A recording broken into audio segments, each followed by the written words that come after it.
안녕하세요. 오늘은 빈둥지 증후군이라고 하는 증상을 문학치료의 관점에서 다뤄보도록 하겠습니다. 이 빈둥지 증후군은 여러분들이 알고 있다시피 자녀들을 교육시키고 독립을 시킨 다음에 부모들이 갖게 되는 그 허전한 심리, 그 상실감이라든가 화도 나고요, 짜증도 나고 우울이나 불안에 시달리게 되는데, 이런 증상들을 우리가 빈둥지 증후군이다 이렇게 말을 하고 있습니다. 문학치료의 관점에서는 여기에 적합한 시를 선정을 해서요, 오늘을 다뤄볼 건데요. 개인의 증상에 따라서 또 그 적성에 맞는 그 작품을 선정하는 게 문학치료에서는 되게 중요하거든요. 그래서 오늘은 나이덕 시인의 그복숭아 나무 곁으로라는 그 유명한 시가 있습니다. 매우 잘된 작품이고요. 이 작품을 선정을 해서 이 부모들이 겪고 있는, 특히 50대 중반 이후에 여성층에게서 더 많이 발견이 된다고 하지만, 우리 모두가 빈둥지의 주인공이 될 수 있다는 그런 관점에서 이 빈둥지 증후군이 갖고 있는 이 증상을 어떻게 문학치료의 관점에서 치유하고 극복해 나갈 수 있는가, 그 가능성을 함께 살펴보도록 하겠습니다. 이 빈둥지 증후군은 일종의 그 텅 빈 마음, 허전하고 비어있는 그 마음의 상태인데요. 이 비어있는 마음의 상태를 충만된, 텅 비어있지만 충만된 상태로 어떻게 이동을 시켜서 치유하고 극복해 나갈 수 있는가, 이것이 관건이 되겠는데요. 이 과정을 통해서 우리 자식의 입장에서도 부모의 그 마음을 이해하고 헤아리면서 더 깊게 공감하고 다가서는 시간이 됐으면 좋겠습니다. 먼저 빈둥지 증후군이라고 하는 개념을 우리가 간단하게 살펴보면요, 자녀들이 성장해서 부모의 곁을 떠난 시기에 50대 중후반 이후에 특히 주부들이 느끼는 허전한 그 심리를 우리가 빈둥지 증후군이다 이렇게 볼 수가 있겠고요. 성장한 자식을 집에서 떠나보낸 부모가 일종의 그 빈둥지를 틀고 있는 새에 비유해서 나온 말입니다. 정신적인 상실감을 가장 큰 특징으로 삼고 있고요. 여기에는 특히 나를 믿고 그렇게 의지하고 따르던 자녀들이 독립돼서 떠나간 이후에 남게 되는 그 허전함, 상실감, 외로움, 또 화도 나고 짜증도 나고 어떤 그 무기력증에 빠질 수도 있는 이런 증상을 우리가 빈둥지 증후군이다 이렇게 말을 하고 있고요. 특히 그 여성들의 폐경기를 전후로 해서 나타나는 신체적 증상하고도 관련이 있기 때문에 폐경기 증후군이다 이렇게 명칭을 붙이기도 합니다. 그리고 이 빈둥지 증후군이라고 하는 것은 이 중년기 위기라고 하는 큰 관점에서도 이해할 수가 있는데요. 정신분석학자인 그 융이 중년 여성기, 특히 40세를 전후로 해서 넘어가면서 갖게 되는 어떤 정체성의 위기와도 큰 관점에서 생각을 해볼 수는 있습니다. 뭐 자녀들도 이제 자기의 역할을 찾아서 떠나가고, 남편과의 관계도 그리 원활하지 못할 때 나는 누구인가, 이런 정체성의 위기를 겪고 혼란된 상태에 빠지게 되는데, 이런 큰 관점에서도 빈둥지 증후군을 이해할 수 있다고 생각을 합니다. 또 이 빈둥지 증후군이요, 공소증후군이라고 하는 이 증상하고도 겹쳐 있는 경우가 좀 있거든요. 이 공소라는 게 빈둥지라는 뜻이에요. 그래서 50대 이후에 중년 여성들이 가정 내에서 나는 빈 껍데기에 불과하다, 이런 공허감, 무가치함을 갖게 되는데, 특히 이 경우에는 남편과의 관계나 자식과의 관계에서 유대감을 갖지 못할 때 갖게 되는데, 이 빈둥지 증후군하고 다른 점은요, 굳이 자식들이 떠나지 않아도 같은 집에 살고 있지만 나의 존재 가치를 인정받지 못하다거나 빈 껍데기에 불과하다, 이런 자기의 존재감에 대한 허망한 심리에 빠져들 때 공소증후군이라는 명칭을 쓰기도 합니다. 가정 내에서 같이 살고 있으면서도 유대감이나 연대감을 갖지 못할 때 얼마든지 공소증후군은 나올 수가 있다 이렇게 볼 수가 있는 것이죠. 이 빈둥지 증후군의 증상들을 살펴보면요, 한 10가지로 좀 집약을 할 수가 있거든요. 첫 번째는 나에게 남은 게 하나도 없다, 이런 생각이 굉장히 지배적이어서 안정감을 찾기가 힘들다. 두 번째는 뭘 해야 할지 모르겠고 안절부절 못하고 한 가지 일에 집중을 할 수가 없다. 또 세 번째는 활기가 없고 즐거운 일을 찾기가 힘들다. 매사가 시들해졌다. 네 번째는 자신감이 줄어들고 눈치를 살피는 일이 많아졌다. 주변의 눈치를 살핀다는 거죠.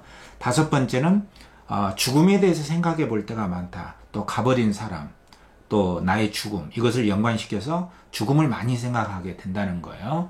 여섯 번째는 지난날 제대로 관심을 보여주지 못했던 어떤 사람에 대한 또는 그런 일들을 떠올리면서 자책감이나 죄책감을 시달리게 되는 경우가 많고요.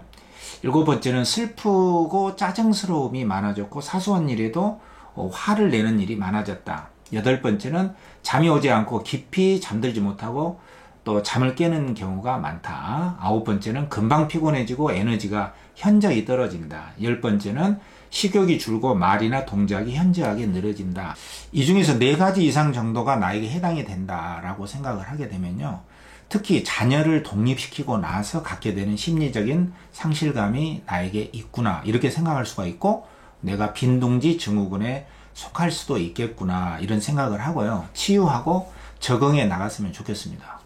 이 빈둥지 증후군을 문학치료의 관점에서는 두 가지 방향에서 다룰 수가 있습니다. 첫 번째는 빈둥지에 남은 어미새가 돼서 자기 자신을 확인하고 자각하는 과정입니다. 이제 바로 소개해드릴 나이덕의 그 복숭아 나무 곁으로라는 시를 직접 읽고 또 듣고 또 개인적인 현장 활동에서는 쓰기도 할 텐데요. 내 자신이 빈둥지의 어미새가 돼서 충분히 그 상황 속에서 나 자신의 처지에 대해서 확인해 보는 절차가 되겠고요. 두 번째는 빈둥지의 어미새를 밖에서 바라보는 활동인데요. 그 허전한 마음의 바깥으로 빠져나와서 타인의 마음을 바라보듯이 담담하게 바라봄으로써 자기 충족에 자기 충만된 마음의 상태를 회복하는 과정이라고 볼 수가 있습니다. 일종의 탈동일시의 과정이라고 볼 수가 있는데요. 이 두 가지 과정을 그 복숭아 나무 곁으로라는 시에 적용을 시켜서 한번 살펴볼 텐데요. 빈둥지에서 떠나간 새들을 생각하며 텅 빈 가슴을 시리게 쓰다듬는 당신에게 이 시를 바치겠습니다. 자, 화면을 보면서 함께 읽어보도록 하겠습니다. 그 복숭아 나무 곁으로 나이더. 너무도 여러 겹의 마음을 가진 그 복숭아 나무 곁으로 나는 왠지 가까이 가고 싶지 않았습니다. 흰 꽃과 분홍 꽃을 나란히 피우고 서 있는 그 나무는 아마 사람이 앉지 못할 그늘을 가졌을 거라고 멀리로만 지나쳤을 뿐입니다. 흰 꽃과 분홍 꽃 사이에 수천의 빛깔이 있다는 것을 나는 그 나무를 보고 멀리서 알았습니다. 눈부셔 알았습니다. 피우고 싶은 꽃빛이 너무 많은 그 나무는 그래서 외로웠을 것이지만 외로운 줄도 몰랐을 것입니다. 그 여러 겹의 마음을 읽는데 참 오래 걸렸습니다. 흩어진 꽃잎들 어디 먼데 닿았을 무렵 조금은 심심한 얼굴을 하고 있는 그 복숭아 나무 그늘에서 가만히 들었습니다. 저녁이 오는 소리를. 자, 이신데요. 다시 한번 앞으로 돌아가서 시간을 내서 천천히 크게 읽으면서 그 복숭아 나무가 과연 어떤 나무일까를 생각해 보는 게 좋습니다.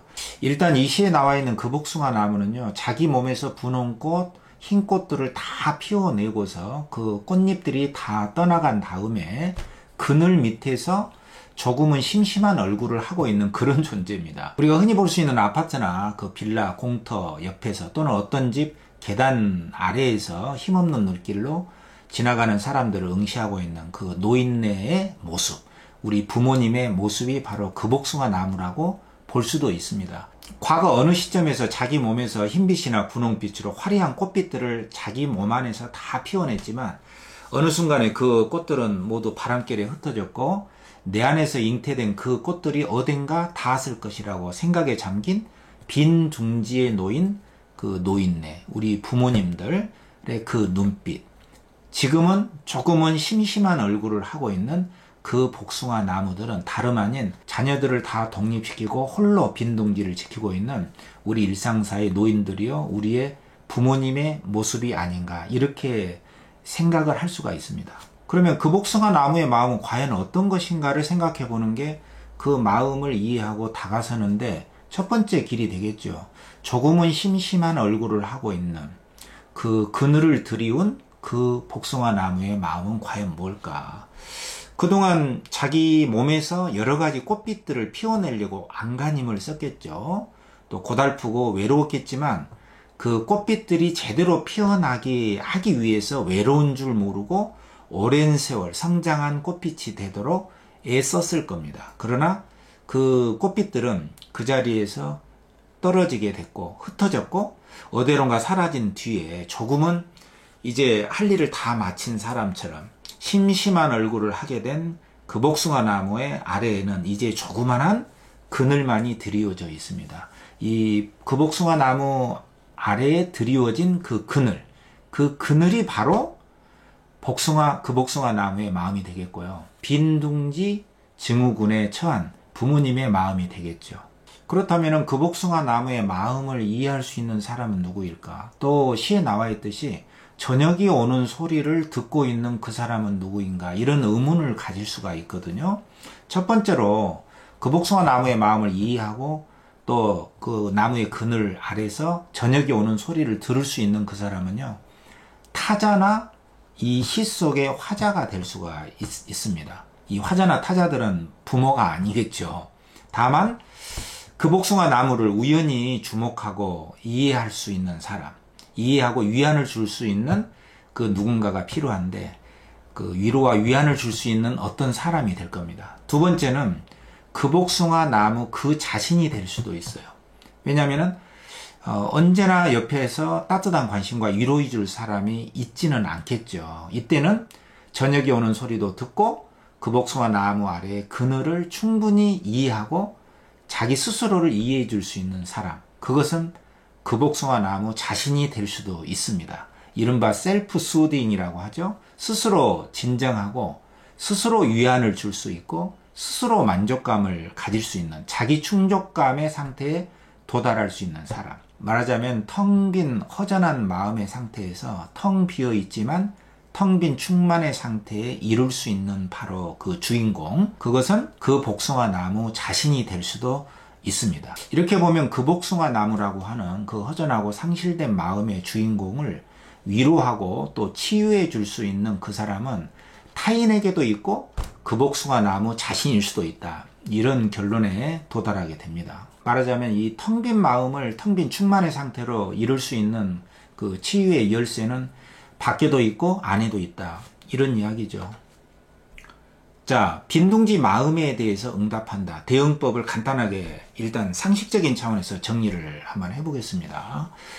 첫 번째는요, 현재 마음을 직접 확인하고 자각하는 것이 좋습니다.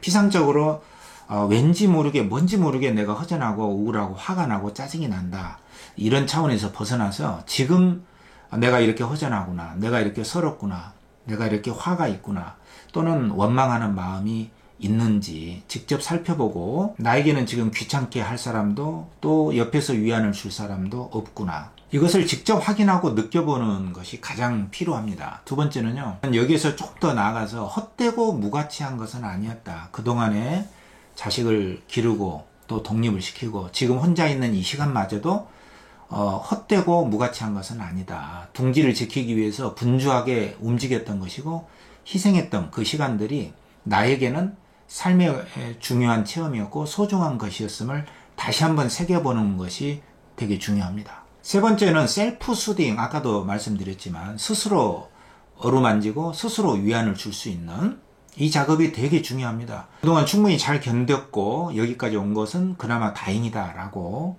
다독이면서 스스로 인정하고 알아주는 거, 이게 필요하고요. 네 번째는 짐도 되고 힘도 됐구나, 과거를 정리하는 하나의 그 코드로서 짐과 힘이라는 코드를 사용하는 게 좋습니다. 짐도 되고 힘도 됐었다. 떠나간 새들은, 떠나간 자식들은 짐이었고 힘이었다. 이렇게 떠올리면서요, 함께 있어서 지겹고 괴로웠던 때를 떠올려 봐도 좋습니다.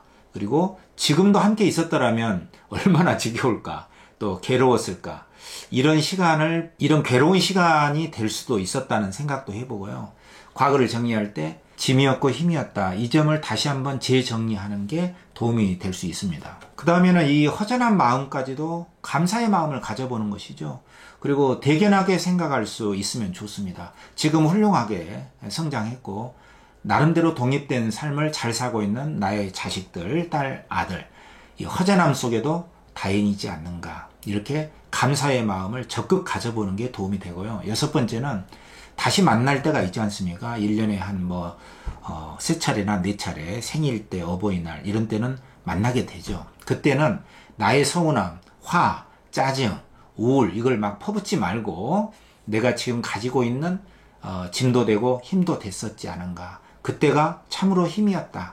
이런 정리된 생각으로부터 나온 이 그리움과 사랑의 마음을 충분히 내고 써볼 수 있는 여유를 갖는 게 좋습니다. 그리고 7번째는요, 이 환경의 중요성인데요. 이 빈둥지 증후군에 시달리는 부모님을 위해서 주변에서 도움이 필요합니다. 사실 이것은 고립감과 그 소외감에서 발생한 문제이기 때문에 주기적이고 또 지속적인 어떤 전화상의 연락이라든가 메시지 이런 것들을 통해서 충분히 유대감과 연대감을 회복해 나갈 수가 있습니다. 어떤 사무적인 문자나 이런 것보다는 아무래도 음성을 직접 듣는 것이 훨씬 따뜻한 느낌을 주거든요. 이런 주변의 관심과 배려도 많은 도움이 되겠고요. 무엇보다도 8번째는 이 빈둥지 증후군에 놓인 당사자가 주체적인 활동을 탐색해가는 이 부분이 가장 중요하다고 볼 수가 있습니다. 산책을 오전 오후로 나눠서 주기적으로 한다든가 때로는 허구의 세계에 빠져보는 것도 좋습니다. 지금 문학치료도 이러한 그 허구 상상의 세계를 통해서 실제 현실의 세계의 그 치유의 계기를 마련해 나가는 것이거든요. 드라마나 영화, 독서, 모임이 있으면 좋습니다. 이런 것들을 통해서 텅 빈 충만의 시간을 가져보는 것이 좋고요. 또 근원적으로는 물론 실존적인 차원에서 인간은 홀로일 수밖에 없다. 시작과 마무리는 홀로일 수밖에 없다는 어떤 처절하고도 단호한 어떤 그 철학적인 사유도 필요하겠고요. 주변에 또 현실적으로는 실버, 나하고 나이에 걸맞는 주변의 복지센터라든가 뭐 도서관, 요즘에 시민 강좌들이 무료로 하는 게 굉장히 많죠. 나의 나이에 맞는 그 강좌라든가 봉사 참여 활동 이런 것들을 검색을 통해서 또는 주변 사람들과의 그 안내를 좀 받아서 신체적으로도 움직이고 또 관계를 확장시켜 나가는 그 활동이 되게 중요합니다. 이런 활동이야말로 빈둥지 증후군의 그 허전함을 극복해 나갈 수 있는 현실적인 방안이라고 볼 수가 있겠죠. 자, 오늘은 빈둥지 증후군이라고 하는 증상을 문학치료의 관점에서 다뤄봤습니다. 나이덕의 그복숭아 나무 곁으로라는 작품을 선정을 해서 그복숭아 나무의 마음을 어떻게 이해하고 공감하는가에 따라서 치유가 어떻게 일어나고 또 극복하고 대응할 수 있는가, 그 대응법까지를 살펴봤습니다. 치유는 언제나 안팎으로 일어나게 돼 있습니다. 바깥에서 그복숭아 나무의 마음을 충분히 이해하고 관심을 가져준다면은 그복숭아 나무가 가진 그 그늘도 옅어지고 치유가 될 수 있습니다. 그리고 여의치 않을 때 항상 내 곁에 관심과 배려를 주는 사람이 있을 수는 없겠죠.